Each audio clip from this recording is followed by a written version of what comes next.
하나님 말씀 보겠습니다. 갈라디아서 1장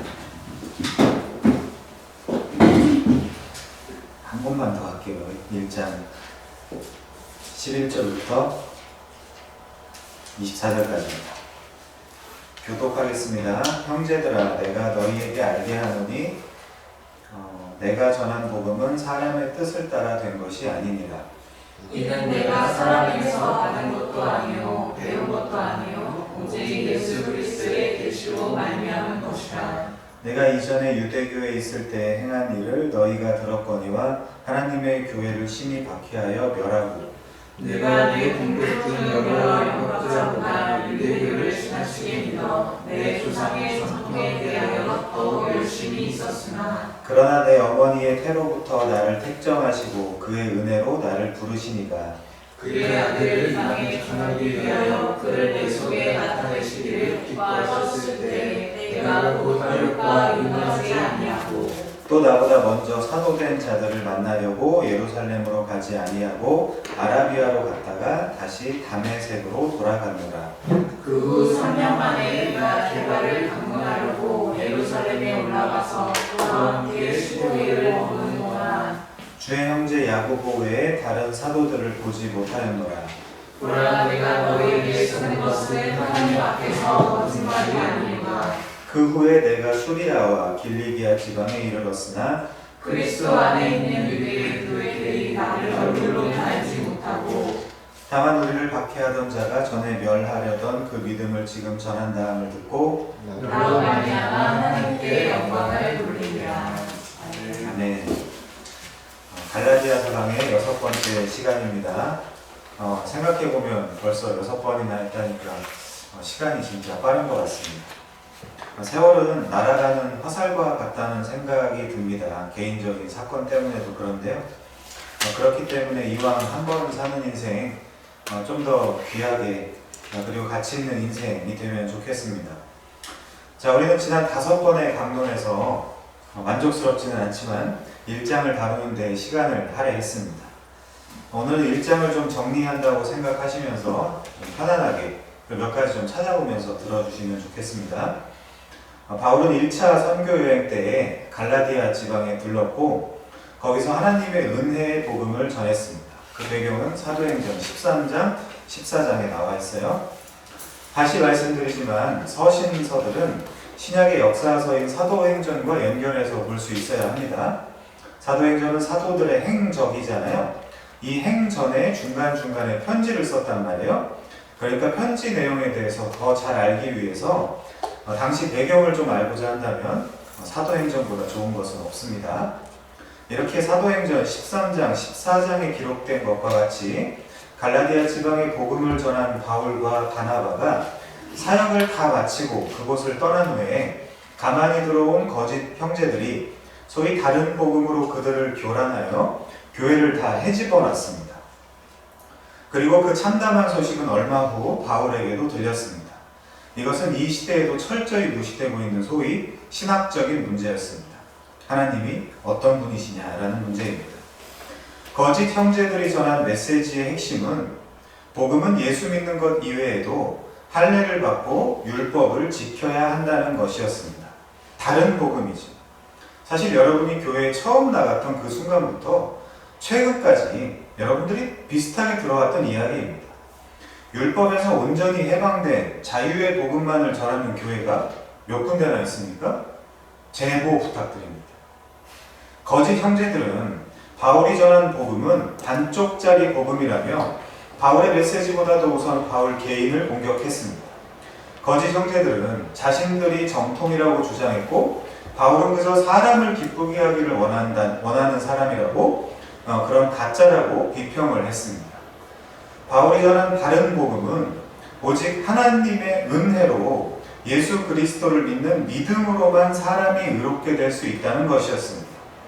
바울은 자신이 복음을 전할 자격이 있고 자신의 메시지가 틀리지 않다는 것을 갈라디아 교회들에게 논증하려고 애쓰고 있습니다.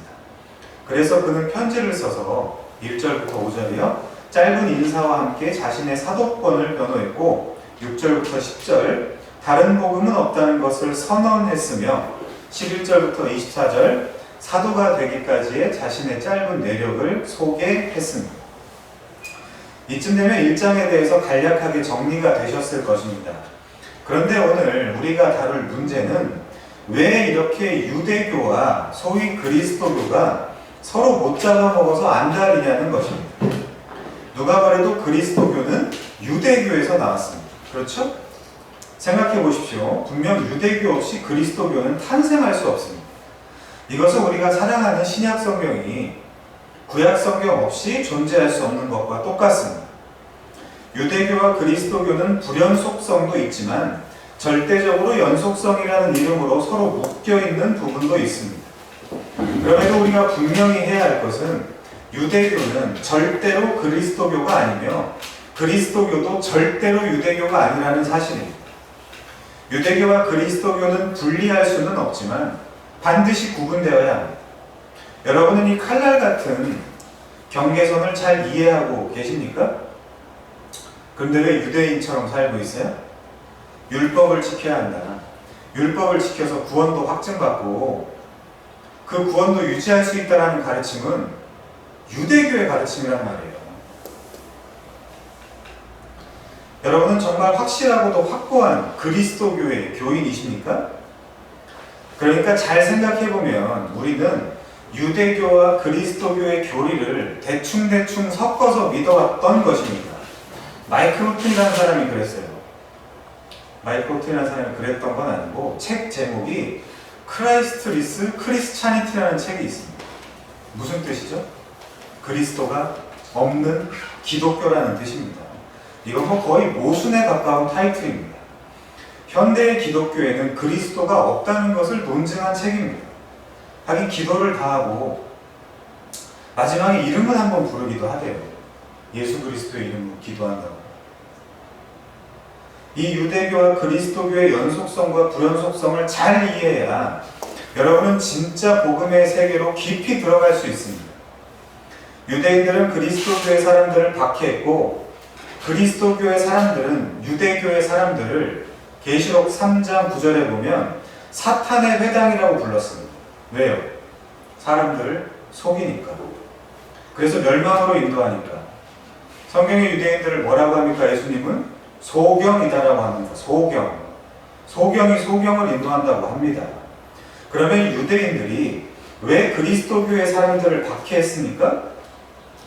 여러분 다시 논증하지만 인간의 어떤 신념을 대단한 것으로 여기지 좀 마십시오. 유대인들은 이 세상의 유일한 빛이라고 여긴 자신들의 유다이스모스, 즉 유대교를 하나님을 위하여 아니면 하나님께서 내게 주신 소중한 사명이니까 이를 이방에 전하려는 순수한 의도가 아니었습니다. 왜 그랬죠? 자신들의 권력과 인기가 그 인기를 뺏기는 것을 두려워했습니다. 다 찾아드렸잖아요. 여러분 성경을 꼬지 말고 있는 그대로 보셔야 됩니다. 내 자신도 있는 그대로 봐야 돼요. 성경은 사람이 순수하지 못하다고 말합니다. 무슨 말인지 아시겠어요? 유대인들은 이방을 향한 빛으로서 유대교 안에 주어진 예를 들면 로마서 2장 20절 율법에 있는 지식과 진리의 모본을 가진 자로서 그리고 로마서 9장 4절 양자됨과 영광과 언약들과 율법을 세우신 것과 예배와 약속들의 풍성함을 하나님의 선민으로서 이방인들에게 전해야만 했습니다. 그것이 그들의 사명입니다. 그런데 궁둥이 딱 붙이고 앉아서 이 이방인들을 거들떠보지도 않았습니다. 그들은 배타적인 색깔을 띠고 오히려 이방인들을 무시하고 배척했습니다. 여러분도 이런 거 배우는 거 재밌으시죠? 그런데 여러분도 엉덩이 붙이고 앉아서 이건 맞고 이건 틀려. 저 사람은 맞고 저 사람은 틀려. 이런 놀이 하고 있으면 우리가 유대인들보다 대체 나은 점이 뭐죠? 적용이에요. 다시 말씀드리지만 사도 바울은 자신의 서신을 신학교의 연구실에서 쓰지 않았습니다. 목숨이 왔다 갔다 하는 선교 현장에서 썼어요. 그는 누가 뭐래도 선교사입니다. 우리는 지금 드라이하게 앉아서 신학이나 성경의 이론을 배우는 것이 아닙니다. 삶을 배우는 것입니다. 삶이 삶으로 연결되어야 합니다. 그런데 마치 지금의 우리들처럼 유대인들도 다리나 꼬고 앉아서 아무것도 하지 않으면서 오히려 이방인들을 배척했습니다. 우리는 표면적으로 요나라는 사람의 태도에서 유대교의 배타성을 분명하게 읽어낼 수 있습니다. 유대인들은 점점 유대교를 압박해 들어와 인기를 끌고 있는 소위 그리스도의 사도들에게 위협감을 느꼈습니다. 자기들이 인기를 빼앗길까봐. 다른 게 아니라 시기와 질투 때문에 그랬다는 것입니다. 예수님께서 돌아가실 때에도 유대인들, 그들 중에서도 특별히 종교 지도자들은 예수님께 지독한 시기와 질투심을 느낍니다. 스데반이 죽을 때에도 유대인들은 그의 영향력을 두려워해서 돈으로 사람을 매수해서 그를 죽이고자 합니다. 질투죠. 바울과 바나바에게도 유대인들이 시기가 가득가득했다고 기록되어 있습니다. 정말 성경의 인간과는 일관되지 않습니까? 그런데 놀랍게도 현 시대의 자신이 그리스도교의 성도라고 자처하는 사람들을 보면 성선설이나 혹은 성무성학설을 믿는 것 같이 느껴지는 사람들이 있습니다. 맹자입니까? 고자세요? 아니, 그 고자는 아니고. 또 어떤 사람들은 성경에 너무나 분명하고 뚜렷한 이 인간관을 너무 네거티브한 거 아니냐, 너무 사람을 부정적으로 보는 거 아니냐라며 염려하기도 합니다. 물론 순수한 염려겠습니까? 성경을 안 믿거나 아니면 믿고 싶지 않거나 소위 인간을 너무 비하시키면 자기 자신의 꿈을 이룰 수 없게 될 것 같으니 그것을 염려하는 것이겠죠. 지난주에 말씀드렸습니다. 얼마든지 하나님의 말씀을 비틀어서 사꾼 목회자, 자기 개인의 꿈을 이루는 데 동원되는 종론들이 되지 말란 말이에요. 근데 꿈쩍도 안 해요. 바울이 알고 있었던 것과 똑같이 저도 다 압니다. 성경은 심지어 진주를 개나 돼지들에게 던지지도 말라 그래요. 그거 아깝다고. 아니 제가 그걸 모르겠어요? 사실 종이 편하죠? 그냥 시키는 거 하면 되잖아요. 책임을 시키는 사람이 지고, 물론 그놈이 책임을 져주지도 않아요. 져줄 수도 없단 말이에요, 인간은. 성경의 인간과는 한 단어로 표현할 수 있습니다. 성경은 인간을 뭐라고 합니까? 보편적 인간상을 죄인이라고 합니다. 죄인. 성악설 오브 성악설이에요. 순자 따위가 생각한 것보다 훨씬 더 악한 게 인간이란 말입니다. 듣기 싫으십니까? 어쩔 수 없습니다. 그러면 양복 곱게 차려입고 듣기에 아무런 거북함도 불편함도 없는 그런 설교하는데 찾아가시면 됩니다. 그러나 인간의 현실이 최악인데 어떻게 진지하게 예수를 믿는 설교자가 부드러운 말만 할 수 있단 말입니다. 성경은 인간을 신을 죽여야만 해결할 수 있을 정도의 극악무도한 죄인이라고 소개합니다. 그러니까 우리는 자꾸 사람들의 어떠한 행동을 순수한 이념이나 대단한 이데올로기에 입각해서 행하는 것이라고 너무 쉽게 우상화하지 말란 말이에요. 그러면 종돼요. 그래도 안 들어. 전 다 알아요, 사실. 안 듣는 게 아니라 정확히는 못 들어요. 내가 하는 얘기를 알아야 되는데 몰라. 이게 무슨 말인지 자체를 몰라요. 그럴 수밖에 없어요. 그럼에도 우리가 2장으로 넘어가기 전에 반드시 한 번은 정리하고 가야 할 문제가 있습니다. 이런 모든 유대인들의 태도, 즉 시기와 질투를 인정한다고 해도 도대체 순수한 교리로서 유대교와 그리스도가 어떻게 다르냐라는 것입니다. 여러분은 유대교와 그리스도교의 차이에 대해서 생각해 본 적이 있습니까? 둘의 차이가 도대체 뭘까요? 한국 교회는 유대교 같기도 하다가도 기독교 같기도 하다가도 헷갈립니다. 그리고 이것을 어떻게 비교하면 좋을까요? 이것은 사실상 한 사람인 회심 전 사울과 회심 후 바울을 비교하면 명확하게 알 수 있습니다. 그렇겠죠? 회심 전의 사울은 누구보다도 명징한 유대 교인이었고, 회심 후의 바울은 또 누구보다도 확실한 그리스도교의 교인이었습니다. 그런데 한 사람입니다. 성경에서 이보다 더 극적인 변화를 경험한 인물은 찾아보기 힘듭니다. 그래서 오늘 설교의 제목도 바울의 비애입니다. 바울의 비포, 이전과 애프터, 이후라는 의미도 있고, 비방할 비와 사랑애를 써서 예수를 비방하던 유대교의 사울에서 예수를 사랑하게 된 그리스도교의 바울에 대한 이야기입니다. 우리는 이 바울과 바울의 변화, 그리고 바울의 메시지를 좀 살펴보면서 유대교와 그리스도교를 좀 분명히 이해해 보는 그런 노력을 해보겠습니다. 우선 같이 디모데전서 1장 12절을 가보겠습니다.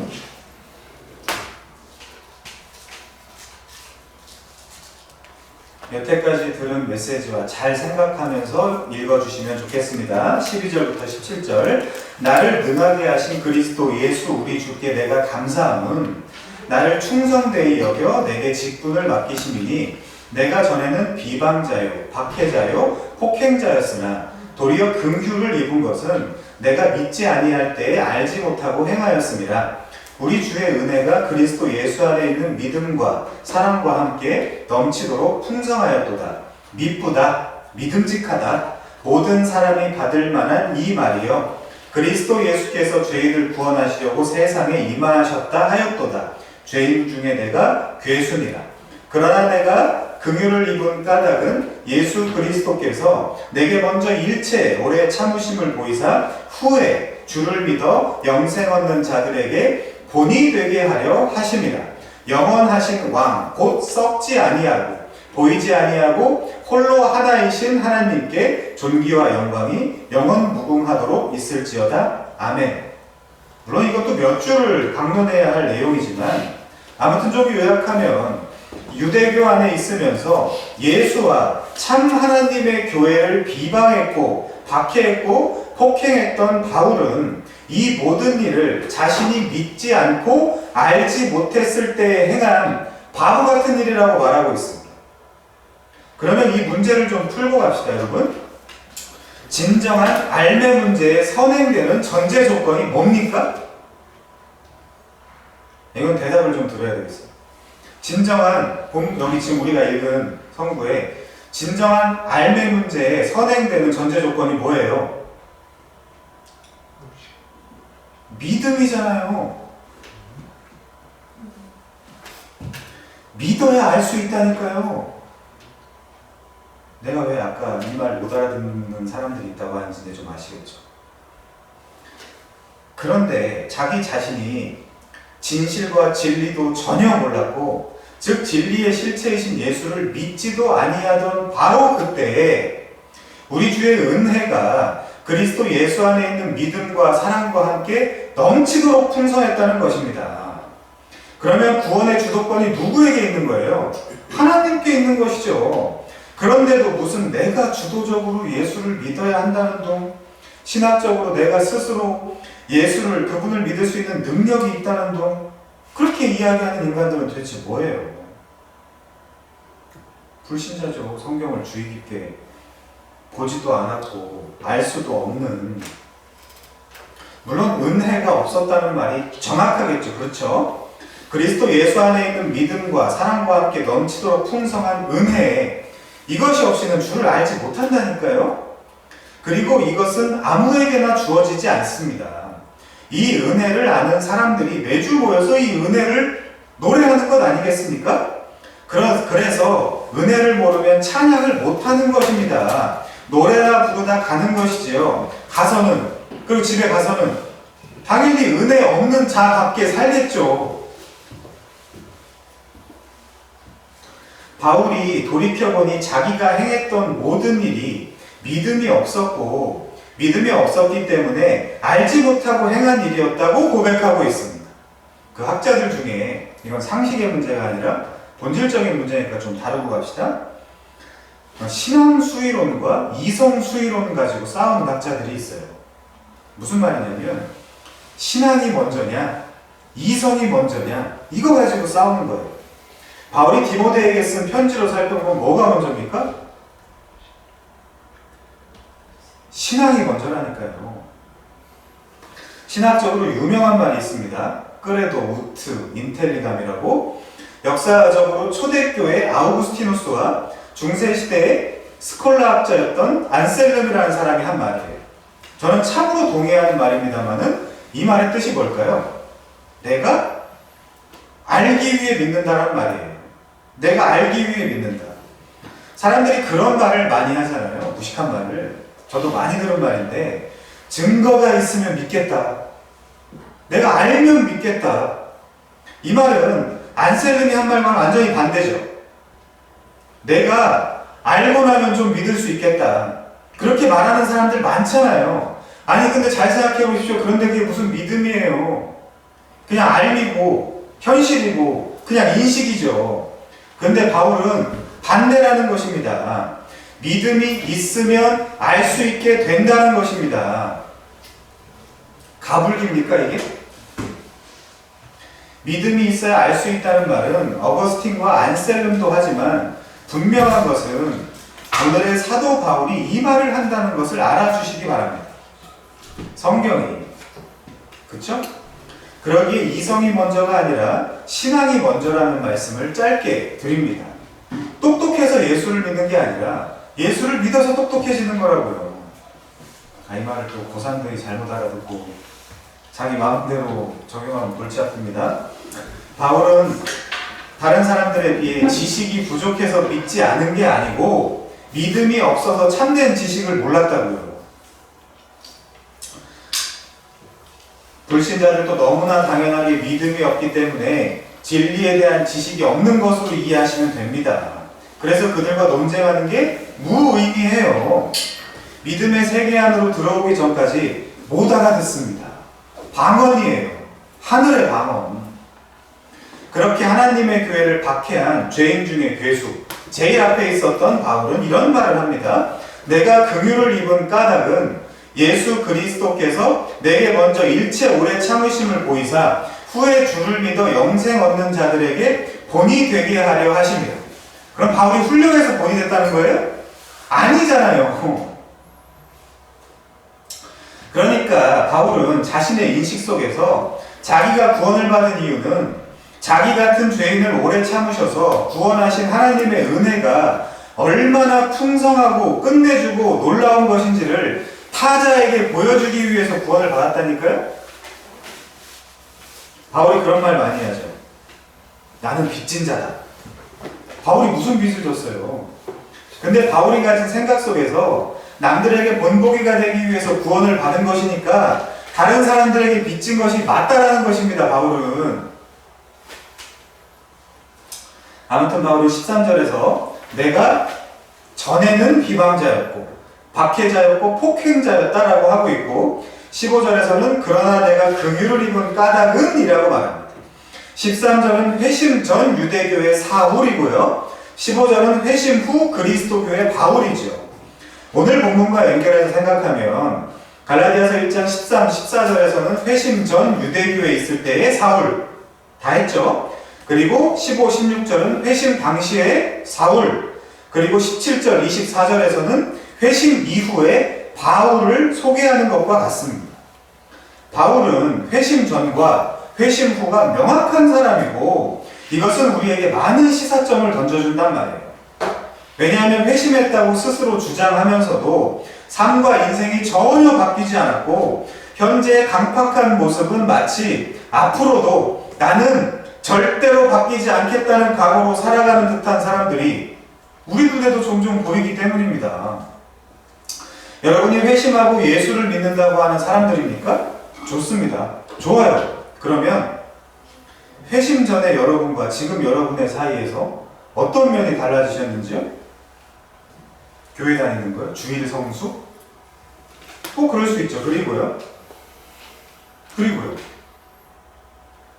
교회 가서 이것저것 봉사하는 거요? 그거 좋아서 하는 거 아닙니까? 제가 왜 이렇게 말할까요? 싫으면 안 할 거니까.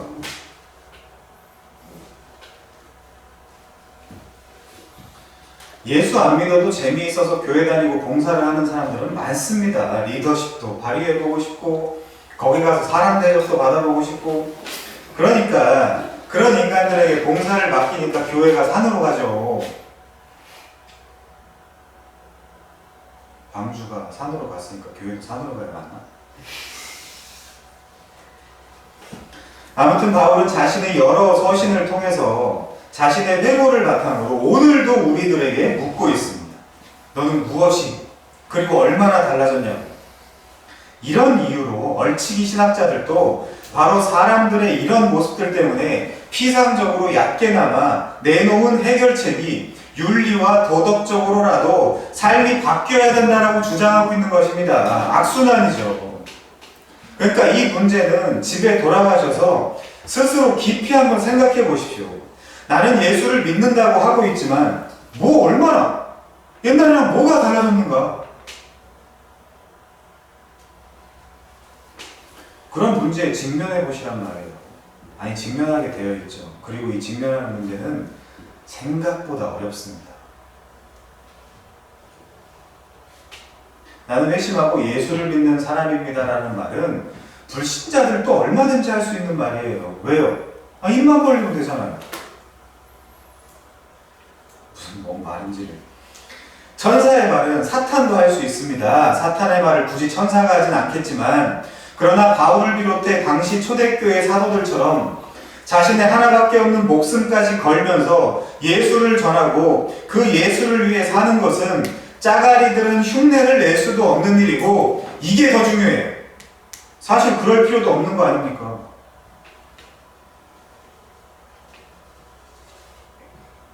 삶이 어디까지 바뀌어야 하냐면요, 우리의 목표예요.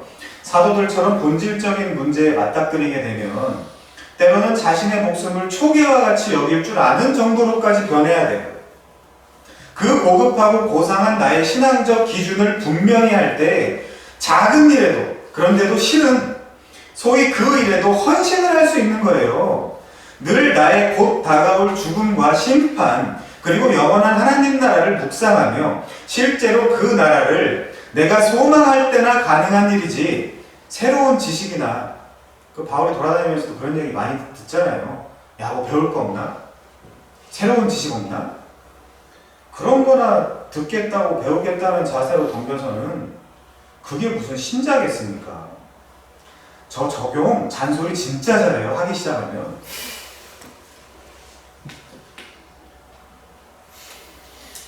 이런 것을 간과하니까 사람들이 자꾸만 뻔듯한, 뻔지르르한, 기름칠한 말 한 몇 마디에 속는 것입니다.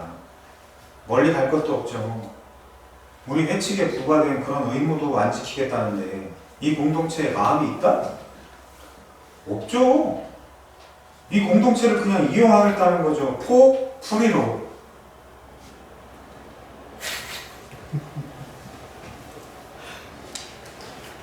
여기는 아무것도 안 시키니까 그냥 여기다 한 발 저기다 한 발 걸치기 참 좋은 데 아닙니까? 제가 그 인간의 악마성을 모를 것 같아요?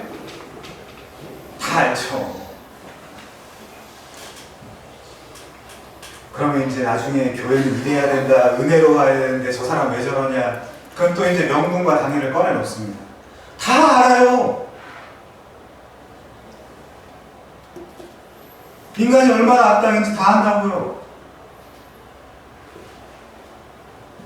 아니, 같은 교역자들도 얼마든지 비판하는 제가 그런 걸 그냥 두어볼까요? 구부러지든지 부러지든지 하십시오. 저는 타협 안 하랍니다. 근데 또 이런 적용은 또 싫어한다. 아니, 도대체 뭘 적용하라는 거야? 뭘? 와서 비질하라고 그럴까요? 일찍 와서? 아니, 저도 착해 보이고 선해 보이고 천사의 말 얼마든지 할 수 있어요. 인기도 끌 수 있고. 근데 IQ가 몇인데 그 쇼하는 게 어렵습니까? 근데 그건 사기꾼이잖아요.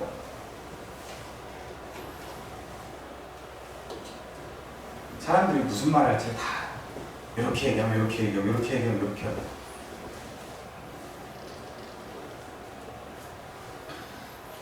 그런데 이런 것은 말 그대로 종교 안에 있는 명분과 당위 싸움이지 현실에서는 아무런 힘도 못 쓰는 말장난 아닙니까?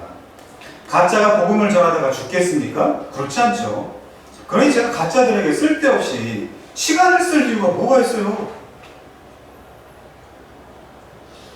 차라리 이 시간을 기회 삼아서 복음을 전하고 복음으로 바뀌는 사람들이 또 교회와 세상을 바꿔갈 거 아닙니까? 그게 진짜 성경이 말하는 행위고 그게 진짜 성화라니까요. 위장된 성화가 아니라. 아무튼 당시 유대인들과 유대교에 있다가 그리스도교로 개종한 당시의 사도들과 제자들은 여러분들도 다 아시는 바와 같이 공히 구약 성경을 정경으로 사용했습니다. 둘 다. 당시는 신약 성경이 없었거든요. 갈라디아서 당시만 해도 신약 성경이랄 게 없었죠. 그러면 바울을 비롯한 사도들도 구약 성경을 가지고 복음을 전했을 것은 불을 보듯 뻔한 일 아닙니까? 그러면 어째서 같은 성경을 믿고 있는 유대교와 그리스도교가 비슷해 보이기도 하지만 핵심적인 문제에 들어가면 이토록 완전히 다를 수 있냐는 것입니다.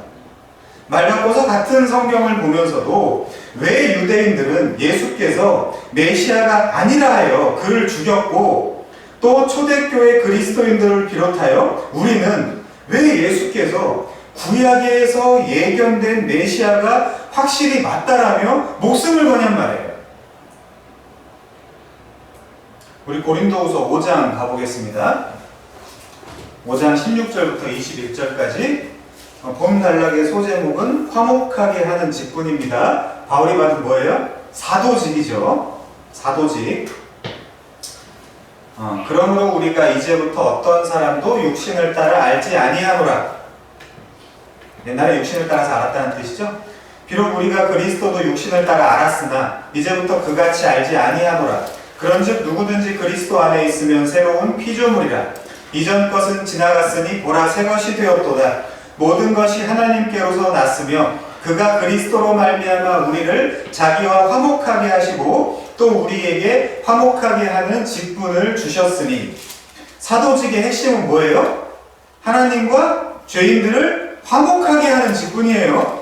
신사도들처럼 무슨 기적이나 행하고 그런 게 아니란 말이에요. 사도직은 곧 하나님께서 그리스도 안에 계시사 세상을 자기와 화목하게 하시며, 자 보세요, 그들이 죄를 그들에게 돌리지 아니하시고 화목하게 하시는 말씀을 우리에게 부탁하셨느니라. 죄인들에게 전해라고 부탁을 하셨대요, 하나님이. 그러므로 우리가 그리스도를 대신하여 사신 메신저가 되어 하나님이 우리를 통하여 너희를 권면하시는 것 같이 그리스도를 대신하여 간청하노니 너희는, 제가 괄호 열고 괄호 닫고 하나만 넣을게요. 제발 하나님과 화목해라.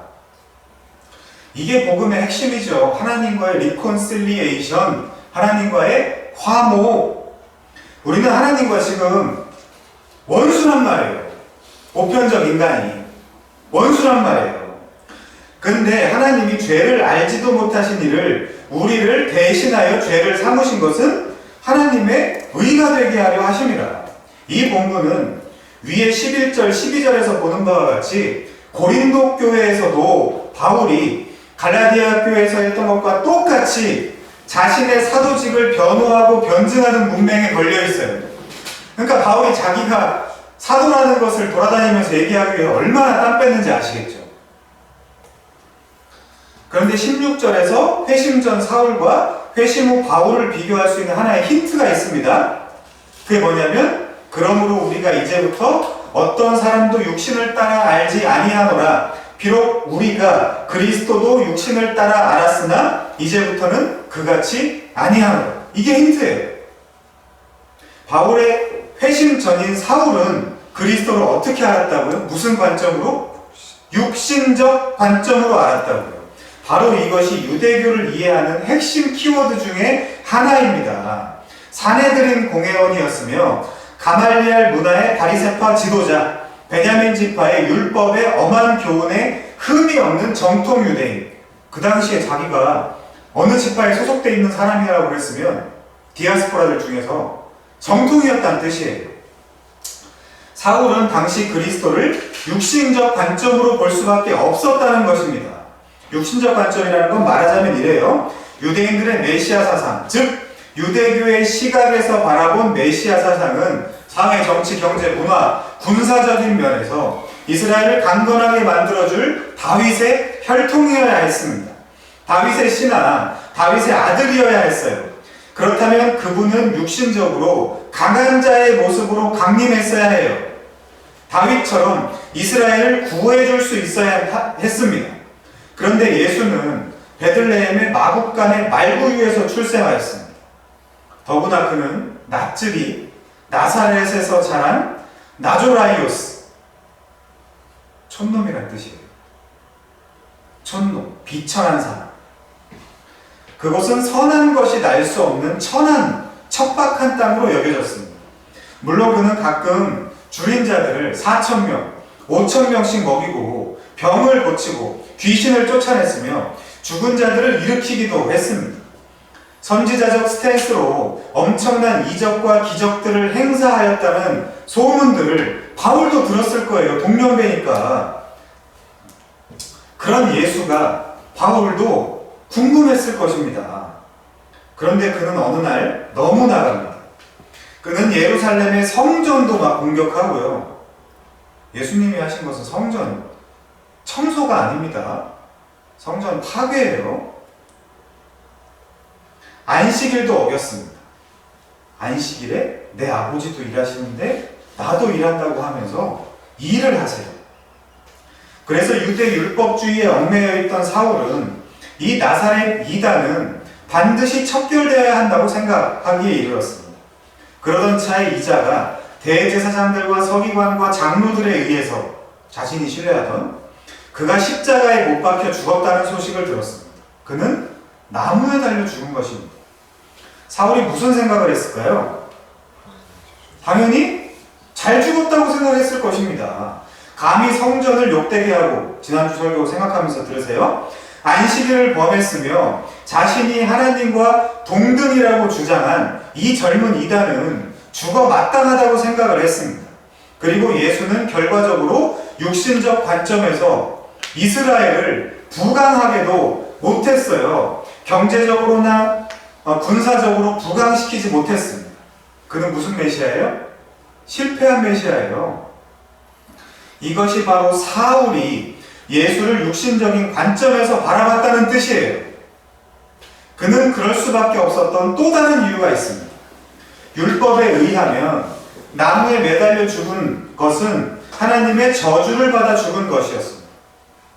그는 분명 그렇게 죽었습니다. 그런데 한 사흘여 만에 이상한 소문이 들려옵니다. 그가 부활했다라는 엉터리 같은 소식이 들려옵니다. 그리고 그를 따르던 제자들과 엄청난 숫자의 회심자가 나타납니다. 이 이단의 부활을 목격했다는 이들의 수가 점점 늘어나고 그들의 가르침을 따르는 많은 자들이 생겨납니다. 유대교에 소속되어 있는 순전한 바울은 도저히 참을 수가 없어서 마음을 먹습니다. 자신의 칸나, 열심으로 이제는 스스로 나서서 이들을 정리해야 되겠다라고 말합니다. 그래서 그는 실제적인 행동으로 자신의 생각을 옮겼습니다. 모진 박해와 핍박으로 하나님의 교회를 잔멸했고 심지어 외국의 성에까지 나아가서 박해했습니다. 그는 씩씩거리며 더 해야 돼. 나는 더 열심을 내어야 해. 라고 외치면서 다메섹으로 가는 길 위에서 뜻밖의 부활하신 예수를 만납니다. 우리 사도행전 9장 1절 가보겠습니다.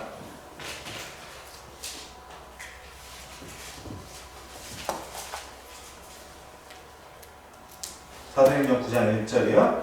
사울이 주의 제자들에 대하여 여전히 위협과 살기가 등등하여 대제사장에게 가서 다메섹 여러 회당에 가져갈 공문을 청하니. 불에 타고 있어요 지금. 이는 만일 그 도, 그리스도의 죽음과 부활의 도예요. 그거를 따르는 사람을 만나면 남녀를 막론하고 결박하여 피도 눈물도 없죠? 예루살렘으로 잡아오려 합니다. 사울이 길을 가다가 다메섹에 가까이 이르더니 호련히 하늘로부터 빛이 그를 둘러 비추는지라. 땅에 엎드려져 소리가 있어 이르시되 사울아 사울아 내가 어찌하여 나를 박해하느냐 하시거늘 대답하되 주여 누구십니까? 이르시되 나는 네가 박해하는 예수라. 사실 우리에게 너무나 익숙한 본문이라 그렇지 놀라운 장면입니다. 유대교의 중심부에 있었고 그 유대교를 지나치게 믿었으며 조상의 전통에 대해서도 할라카에 대해서도 더욱 열심히 있었던 사울이 이 단 한 번의 사건으로 완전히 고꾸라진 것입니다. 그러니 회심이라는 것은 누가 주도하는 거예요? 아버지와 아들이 주도하는 것입니다. 아무튼 사울을 비롯한 당시 유대인들은 다윗 시대에 주어진 다윗 시대예요. 잘 생각하세요. 다윗 시대에 주어진 경제적인 풍요와 군사적인 평화를 가져다 줄 메시아를 원했어요. 육신적 관점입니다. 그러니 사울에게 이 십자가에서 저주받아서 죽어버린 예수는 아무런 매력이 없었어요. 그러나 이날 사울이 만난 부활하신 예수 그리스도는 눈이 멀어버린 사울을 치료한 아나니아에게 이렇게 말해요. 사도행전 9장 15절. 이 사람은 내 이름을 이방인과 임금들과 이스라엘 자손들에게 전하기 위하여 택한 나의 그릇이라. 그가 내 이름을 위하여 얼마나 고난을 받아야 할 것을 내가 그에게 보이리라. 마치 엘리야가 아라비아의 호렙산에 갔다가 사명을 받고 다메섹에 가서 마지막 임무를 완수한 것과 똑같이 사울도 지금 자신의 인생을 다 바쳐 해야 할 마지막 사명을 받습니다. 그것은 다메섹부터 가서 내 이름, 즉 예수를 전하는 것이었습니다. 19절에 보면 엘리야가 떡과 물의 힘을 얻었다는 것과 똑같이 제 생각엔 그래요. 뭐하러 이렇게 쓰여 있을까? 그 엘리야 본문과 똑같이 사울도 음식을 먹음에 강건하여지고, 이거 투머치 인포메이션 아니에요? 근데 20절 소제목 보세요. 어디 가서? 다메섹에 가서 즉시로 각 회당에서 예수가 하나님의 아들이심을 증언하니 그걸 전파했습니다. 바울이. 우리 하나 더 봅시다. 같은 이야기를 하는 사도행전 26장 16절입니다. 여러분 9장, 22장, 26장 다 사울의 회심 이야기니까 함께 살펴보세요. 자, 26장 16절입니다. 일어나 너의 발로 서라. 내가 내게 나타난 것은 곧 내가 나를 본 일과 장차 내가 내게 나타날 일에 너로 종과 증인을 삼으려 함이니 이스라엘과 이방인들에게 내가 너를 구원하여 그들에게 보내어 그 눈을 뜨게 하여 어둠에서 빛으로 사탄의 권세에서 하나님께로, 양육권 뺏는다는 말 많이 했죠. 돌아오게 하고 죄사함과 나를 믿어 거룩하게 된 무리 가운데서 뭘 얻는다고요? 기업, 가나안 땅. 이렇게 사울은 자신의 회심과 함께 사명을 받고 이방인의 사도가 된 것입니다. 그런데 우리가 이 시점에서 꼭 생각해야 할 문제가 있어요. 뭐라고 했죠 아까? 사울은 다윗의 자손으로 오실 메시아를 기다리고 있었는데 그 메시아도 물론 육신적 관점의 메시아라고 했어요. 그런데 회심 이후 사울이 바울로 바뀌자 이 사울의 메시아관이 완전히 달라져요. 우리 사도행전 13장 21절 봅니다. 이제 다윗에 대해서 뭐라고 이야기하는지. 사도행전 13장은 어디라고요? 13장 14장이 갈라디아 지방에서 1차 선교여행한 데예요. 자, 13장 21절. 그 후에 그들이 왕을 구하거늘, 지금 구약을 정리하는 거예요. 하나님이 베냐민 지파의 사람 기스의 아들 사울을 40년간 주셨다가 패하시고 다윗을 왕으로 세우시고 증언하여 이르시되 내가 이새의 아들 다윗을 만나니 내 마음에 맞는 사람이라. 근데 왜 내 마음에 맞는 사람이에요? 문맥상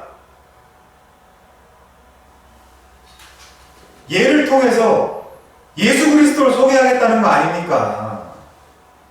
그거 하기 위해 만든 사람. 우리가 얼마나 성경을 자기 마음대로 갖다가 읽는지 알겠죠?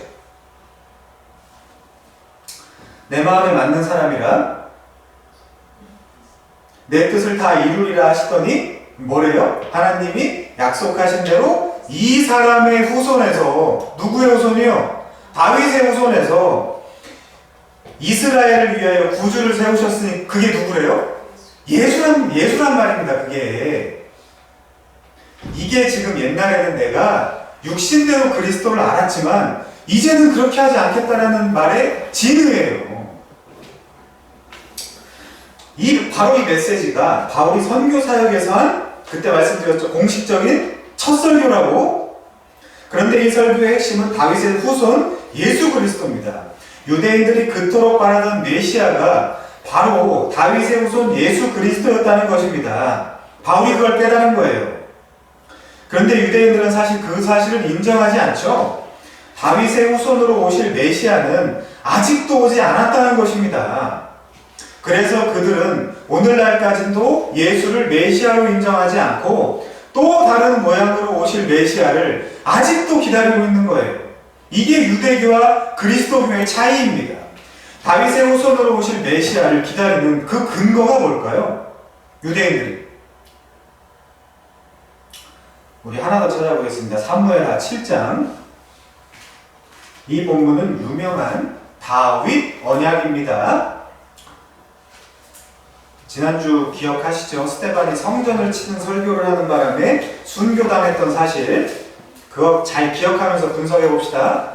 3장 강의 때는 아브라함이 나오는데 아브라함은 필연적으로 다윗과 묶여 있어요. 마태복음 1장에 나와 있잖아요. 아브라함과 다윗의 아들, 휘우스거든요. 거기는 아들. 자, 밑작업한다고 생각하고 꼭 알아둡시다. 사무엘하 7장 1절. 여호와께서 주위에 모든 원수를 무찌르사 왕으로 궁에 평안하게 살게 하실 때, 궁이 아니에요 사실, 베이트 집입니다. 이거 평안하게 살게 하실 때 사실 이걸 기다리고 있는 거예요. 누가? 사울과 유대인들이 평안하게 사는 거. 그게 육신적 관점이에요. 왕이 선지자 나단에게 이르되 볼지어다 나는 백향목 궁에 살거늘 하나님의 휘장 가운데 있도다. 나단이 왕께 아뢰되 여호와께서 왕과 함께 계시니 마음에 있는 모든 것을 행하소서 하니라. 그 밤에 여호와의 말씀이 나단에게 임하여 이르시되 가서 내 종 다윗에게 말하기를 여호와께서 이와 같이 말씀하시되 네가 나를 위하여 내가 살 집을 건축하겠느냐. 건축하는 얘기예요. 내가 이스라엘 자손을 애굽에서 인도하여 내던 날부터 오늘까지 집에 살지 아니하고 장막과 성막 안에서 다녔나니. 요한복음 1장에 나오죠. 내가 장막이다. 스케노, 내가 장막이다. 예수님이 이스라엘 자손과 더불어 다니는 모든 곳에서 내가 내 백성 이스라엘을 먹이라고 명령한 이스라엘 어느 지파 가운데 하나에게 내가 말하기를 너희가 어찌하여 나를 위하여 백향곡 집을 건축하지 아니하였느냐? 라고 말하였느냐? 뭔 말이에요? 하나님을 위해 집을 짓지 말라는 겁니다. 왜요?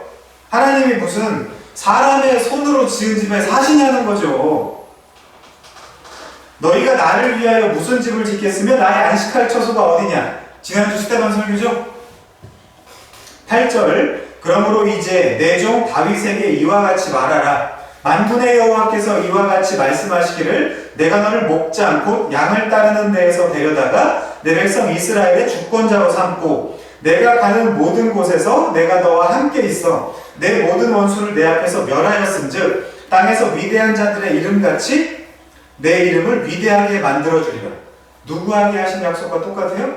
아브라함이잖아요. 자, 10절도 보겠습니다. 내가 또 내 백성 이스라엘을 위하여 한 곳을 정하여 그를 심고 그를 거주하게 하고 다시 옮기지 못하게 하며 악한 종류로 전과 같이 그들을 해하지 못하게 하여 전에 내가 사사에게 명령하여 내 백성 이스라엘을 다스리던 때와 같이 아니하게 하고 너를 모든 원수에게서 벗어나 편히 쉬게 하리라. 여호와가 또 이르노니 여호와가 너를 위하여 집을 짓고 그 집이 뭐예요? 예수님 아닙니까? 아니 이게 어려워요. 유대인들은 어렵죠. 그 프레임에 갇혀 있으니까. 12절 네 수완이 차서 내 조상들과 함께 누울 때에 내가 내 몸에서 날 내 씨 제라를 네 뒤에 세워 그의 나라를 견고하게 하리라. 이게 솔로몬 얘기예요? 아니죠. 왜? 그의 왕국이 견고하지 않았잖아요. 1차적으로는 솔로몬이겠지만 그럼 본질적으로 누구 이야기예요? 모든 무릎을 발 아래 꿇리게 하겠다라는 그 왕권을 받으신 예수님에 대한 이야기 아닙니까? 13절 그는 내 이름을 위하여 집을 건축할 것이요. 풀리죠. 나는 그의 나라 왕위를 영원히 견고하게 하리라. 솔로몬의 나라는 얼마 안 가서 작살나요. 남유다와 이스라엘은 나누어집니다. 그렇지만 예수님의 나라는 견고하죠. 14절 나는 그에게 아버지가 되고 그는 내게 아들이 되리니 그가 만일 죄를 범하면 내가 사람의 매와 인생 채찍으로 징계하려니와 내가 내 앞에서 물러나게 한 사울에게서 내 은총을 빼앗은 것처럼 그에게서 빼앗지는 아니하리라. 솔로몬과 예수님 이야기. 16절 내 집과 내 나라가 내 앞에서 영원히 보존되고 내 왕위가 영원히 견고하리라 하셨다 하라. 나단은 이 모든 말씀들과 이 모든 계시대로 다윗에게 말하니 핵심이 뭐예요? 집 짓지 마. 성전 짓지 마. 그 집은 내가 짓는 거야. 그리고 그 나라를 내가 영원하게 할 거야. 이게 핵심이에요. 자, 결론적으로 유대인들은 이 다윗 언약이 기록된 사무엘하 7장을 근거로 해서 이 다윗의 현손이 아직 오지 않았다라고 주장을 하고 있는 것입니다. 그러나 반대로 사도 바울과 스데반 그리고 베드로 같은 사도들은 이 다윗 언약을 근거로 예수께서 바로 다윗의 후손으로 오신 그분이 맞다라고 주장을 하고 있는 것입니다. 이게 유대교와 그리스도교의 가장 첨예한 차이점이에요. 뭐가요? 다윗의 씨, 제라가 누구냐? 도대체 유대인들은 아직 오지 않았다. 사도들은 예수님이시다. 그분이. 여러분은 어떻게 생각하십니까? 결국 유대교와 그리스도교의 가장 핵심적인 차이는 구약 성경의 해석의 문제라는 것입니다. 지난주에 말씀드린 대로 바울은 회심 후에 아라비아, 즉 시내와 호렙산에서 하나님을 더욱더 깊이 만나고 구약을 재해석하는 시간을 가졌을 것입니다. 그리고 그 과정은 우리에게도 동일하게 경험되게 되어 있습니다. 문자적으로만 보다가 어느 날 수건이 벗겨져서 진리로 보게 되는 그 날이 옵니다. 역대상 17장 4절은 이것도 다윗 언약이거든요. 하나님께서 대놓고 제가 그냥 읽어드릴게요. 가서 내 종 다윗에게 말하기를 여호와의 말씀이 너는 내가 거할 집을 건축하지 마라. 이렇게 대놓고 말씀하세요. 바로 이 차이입니다. 유대교는 여전히 구약에 기록된 할례와 율법, 성전과 안식일 같은 문자적인 것들에 얽매여 있습니다. 수건을 벗고 그리스도를 봐야 하는데 아직도 수건을 뒤집어 쓰고 그리스도를 못 보고 있습니다. 그런데 그리스도교 사람들이 그것도 이 이방 땅에서 성전 건축에 목매는 것은 도대체 뭐냔 말이에요.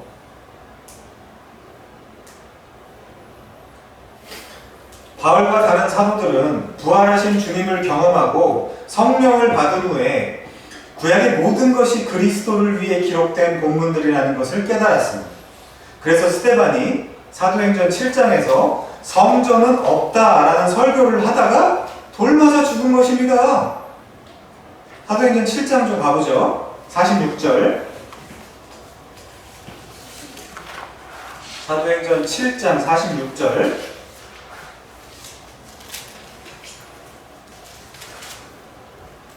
다윗이 하나님 앞에서 은혜를 받아 야곱의 집을 위하여 하나님의 처소를 준비하여 달라고 하더니 솔로몬이 그를 위하여 집을 지었느니라. 그러나 이 집은 의미가 없다는 뜻이에요. 그러나는 지극히 높으신 이는 손으로 지은 곳에 계시지 아니하시나니 선지자가 말한 바 이사야 선지자예요. 60장에 나옵니다. 주께서 이르시되 하늘은 나의 보좌요 땅은 나의 발등상이니 니들이 나를 위하여 무슨 집을 짓겠으며 나의 안식할 처소가 어디냐? 이 모든 것이 다 내 손으로 지은 것이 아니냐 함과 같으니라. 근데 이게 무슨 죄예요? 51절에 보면 목이 곧고 마음과 귀에 할례를 받지 못한 사람들아 너희도 조상과 같이 항상 성령을 거스르는도다. 여러분 성령 해방죄 궁금하셨죠? 신사도를 따르지 않으면 그게 성령 해방죄입니까?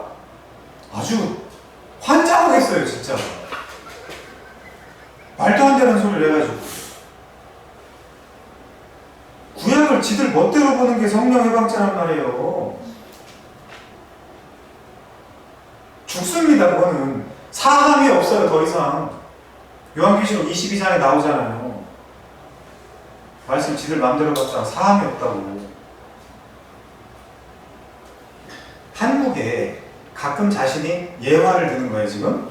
한국에 가끔 자신이 수십 개의 성전을 지었다고 CBS나 CTS 같은 데 나와서 간증하는 사람도 있어요.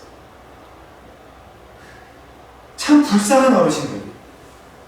정말이지 그들의 열심은 참으로 대단합니다. 그걸 누가 그렇게 할 수 있겠어요? 근데 그 가족들은 대부분 욕하더라고, 그 아빠를. 대단하긴 하지만 이들이 조금도 존경스럽거나 잘했다고 칭찬해주고 싶진 않습니다. 왜요? 진짜 성전신학에 대해서, 즉 올바른 지식을 따르는 신앙생활을 했다면 그따위 있지도 않은 성전을 짓는 데에 한 평생을 바쳐서 힘과 에너지를 낭비하지 않았을 것이기 때문입니다. 다른 것을 더 열심히 했겠죠. 진리를 알았다면 올바른 지식을 따라 신앙생활을 하는데도 성전을 15개 지었다, 20개 지었다라고 하면서 하나님 저 참 잘했죠? 저 진짜 기특하죠? 라고 할까요?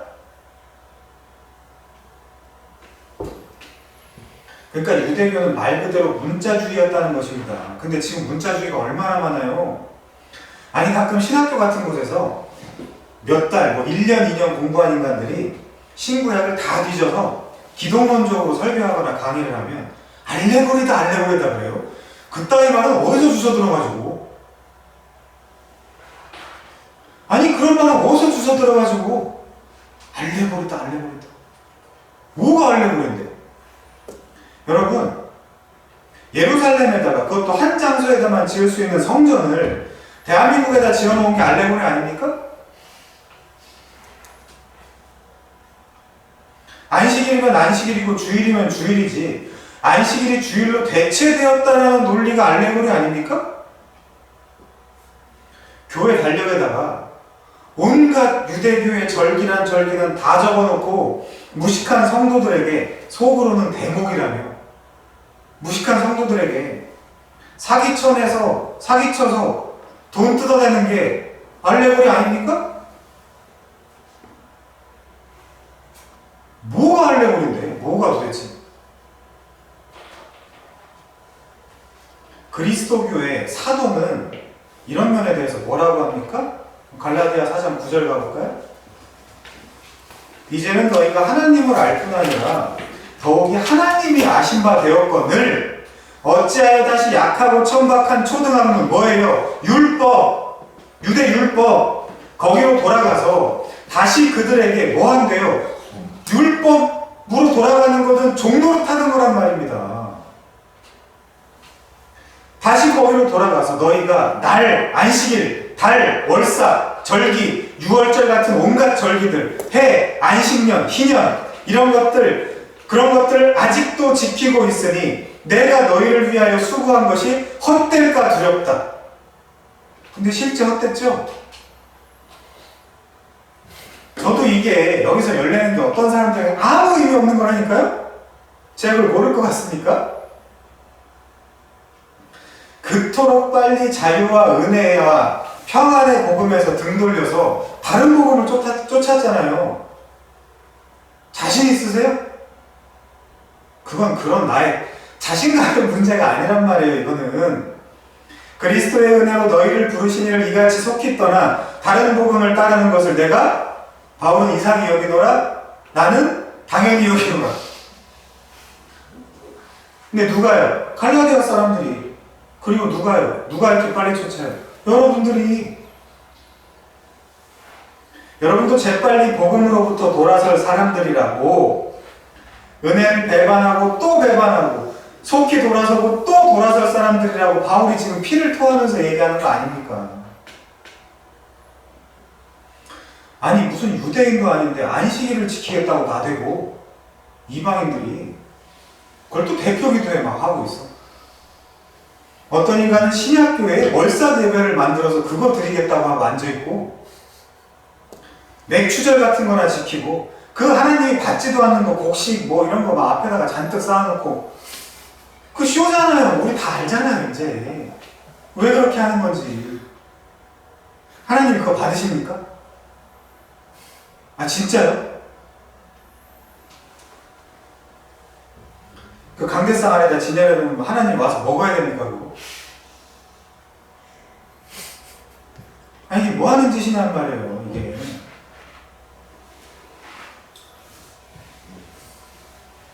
아니 6월절 같은 날 며칠인지 다 나와 있잖아. 근데 그런 날 그 양은 안 잡고 맥주 감사절 같은 것도 지키나?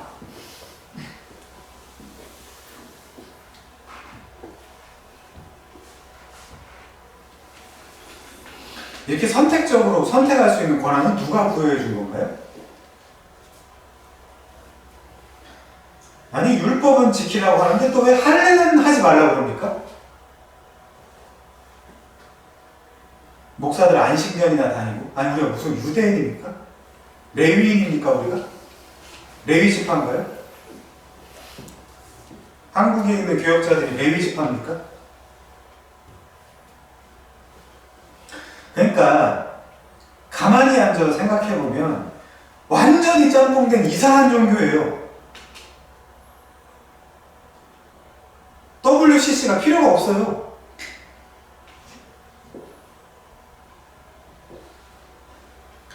한국 기독교는 유대인들이 비웃습니다.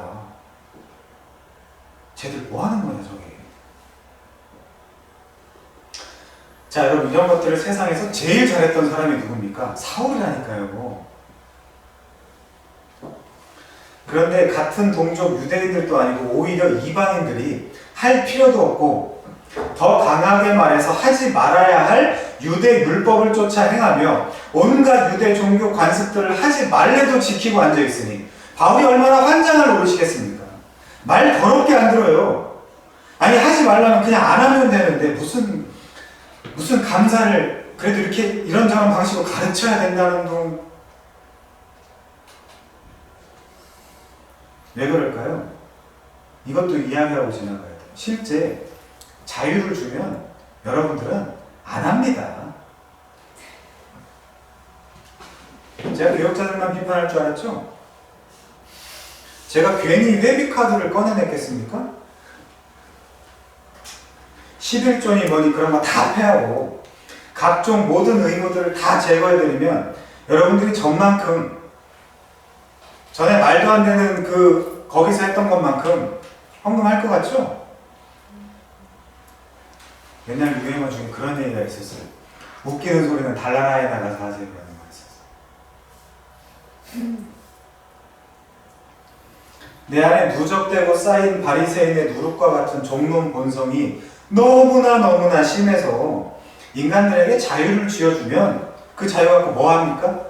고작 방종. 죄 짓는 데다 써요. 고작 죄 짓는 자유밖에 못 누리는 것이 우리의 현실이란 말입니다. 기도하라고 강요해야 하고 말씀 보라고 강조해야 보고 시스템으로 헌신과 봉사를 할 수 있게 뭔가를 만들어줘야 움직이고 이게 다 뭐예요? 종론 본성이라니까요? 교역자들만 잘못했습니까? 누구 맘대로요? 그러니 그 종론 본능에 목회자들이 불을 질러서 코로나가 있기 전까지 그들을 밀고 당겨서 한국교회를 여기까지 이끌어왔죠. 근데 이제는 새로운 시대가 왔는데 이제 어떡할 건데요? 포스트 코로나는 어떡할 건데요 이제? 한국교회 좋아요. 여기까지 진짜 애쓰고 힘써서 이끌고 온 거 우리 선배들 박수 쳐줍시다. 이제 어떻게 할 건데요, 이제?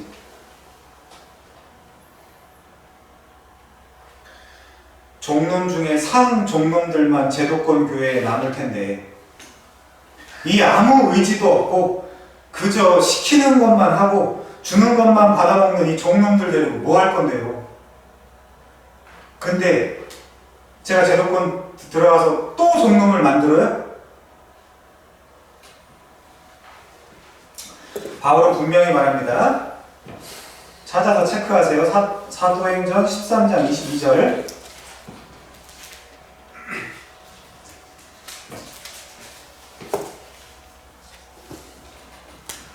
하나도 안 세요. 옛날에 고등부할 땐 더 세게 했어요.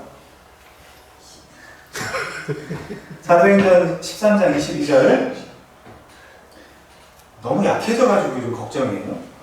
다윗을 왕으로 세우시고 증언하여 이르시되 내가 이새의 아들을 만나니 내 마음에 합한 사람이라 내 뜻을 다 이루리라 하시더니 하나님이 약속하신 대로 이 사람의 후손에서 이스라엘을 위하여 구주를 세우셨으니 곧 예수라. 그렇죠? 39절도 같이 봅니다. 또 모세의 율법으로 너희가 의롭다 하심을 얻지 못하던 모든 일에도 이 사람 예수를 힘입어 믿는 자마다 의롭다 하심을 얻는 이것이라. 그리스도교가 뭡니까? 율법과 선지자, 즉 구약 전체가 그리스도 안에서 완전히 성취되었다는 소식입니다. 그분만 믿으면 돼요. 그분만 신뢰하면 됩니다. 로마서 10장 2절 4절도 보세요. 로마서 10장 2절 4절. 이스라엘은 하나님께 열심히 있으나 올바른 지식을 따른 것이 아니었다. 하나님의 의를 모르고 자기 의를 세우려고 힘써 하나님의 의에 복종하지 아니하였다. 근데 하나님의 의가 뭐예요? 그 다음 절. 그리스도는 모든 믿는 자에게 의를 이루기 위하여 율법의 텔로스 마침이 되시니라. 근데 안 믿어지죠? 뭐 남아있는 것 같죠? 내가 해야 될 게. 그리스도를 통한 구약의 완전한 성취와 남김없는 완성이 바로 우리가 믿는 그리스도교의 핵심 교리입니다. 이것만 있으면 돼요. 아니 자부심 없으세요? 우리의 대장이 다 이루어 주셨는데 자부심 없어요? 기독교에 대한? 아 진짜 보면 볼수록 생각하면 생각할수록 그리스도교라는 건 정말 멋있구나. 우리의 대장은 그 진짜 실제적이구나. 사람을 완전하게 뒤집어 놓을 수 있는 힘이 얼마든지 있구나라는 게 느껴지지 않습니까? 사월다리가 뭔데? 아니 사월다리가 예수님 앞에서 뭔데요? 바울이 그토록 미워했으나 결국 그토록 사랑하게 된 예수를 통해서 우리의 모든 무거운 짐과 부과된 의무가 완전히 해방되었습니다. 죄 지으러 가시려고요 이제? 유대교 따위와는 비교도 안 되게 우리는 글자에 매여 있지 않습니다. 볼 때마다 나를 설레게 하는 성구. 제가 제일 좋아하는 성구 중에 하나 로마서 7장 6절. 이제는 우리가 얽매였던 것에 대하여 죽었으므로 율법에서 벗어났으니 이러므로 우리가 영의 새로운 것으로 섬길 것이요 율법 조문에 묵은 것으로 아니할지니. 영의 새로운 것으로 섬길 것이요 방종하라는 얘기가 아니라. 그런데 아직도 여러분 종놈이십니까? 여러분은 이 죄악된 인류를 대표하는 유대교의 사슬에서 여전히 못 벗어나고 있는 것입니다.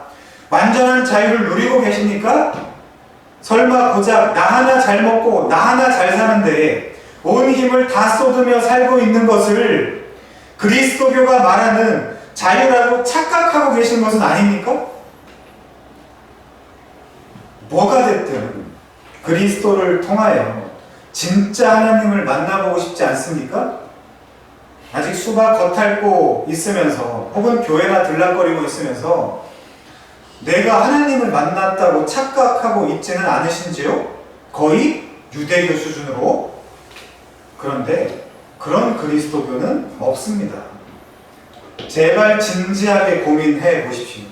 몇 날 며칠이어도 좋습니다. 어차피 지난 숱한 날을 봉사와 헌신이라는 미명 아래 종교생활로 그렇게 시간을 많이 보냈는데 이제라도 차분히 앉아서 생각이라는 걸 좀 해보십시오. 주를 의지하여 나는 진정한 그리스도교의 자유인인가? 아니면 거의 유대교 수준의 종놈인가?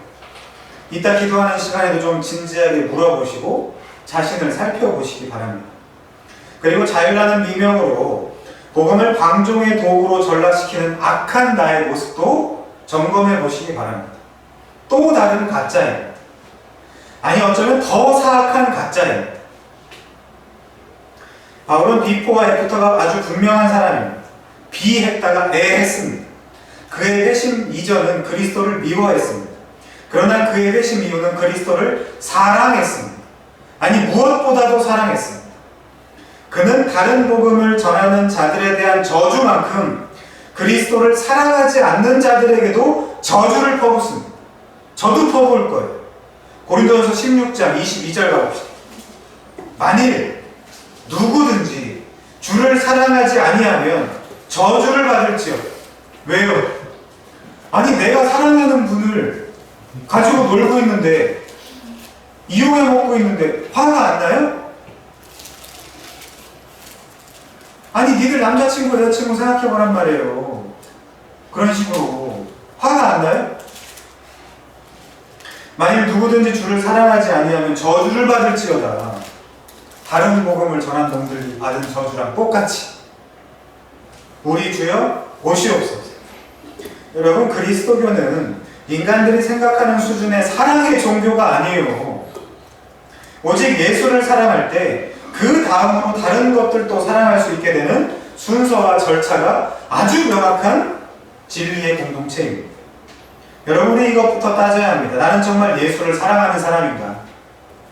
아니면 예수를 끼고 그를 이용해서 다른 것을 취하고 싶은 사람인가? 가능하지도 않지만 거기에 시간 쓸 필요가 뭐가 있어요? 그러면 가능하지도 않은데 어차피.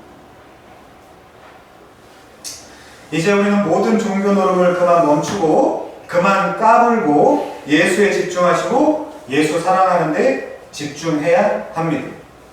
물론 우리에게 은혜가 필요하겠지만요, 그 은혜를 바울에게 부어주신 것처럼 우리에게도 넘치도록 부어주시기를 소원합니다.